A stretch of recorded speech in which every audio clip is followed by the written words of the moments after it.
జగన్ చేసిన పనుల వల్ల రాష్ట్రం 20 సంవత్సరాల వెనక్కిపోయిందని జగంపేట ఎమ్మెల్యే జ్యోతుల నెహ్రూ ఆరోపించారు.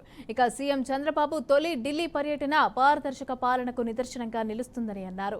ప్రధాని నరేంద్ర మోదీతో పాటుగా మంత్రులను కూడా కలిసి రాష్ట్ర పరిస్థితుల గురించి క్షుణ్ణంగా వివరించారని తెలిపారు.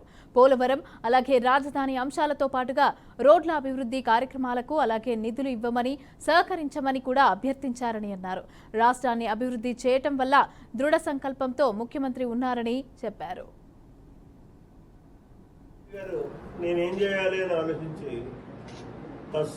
ప్రజలకు ఎక్కడ దొరకకుండా మనం బతకాలనుకుంటే ప్రజావేదికను బద్దలు కొట్టాలి.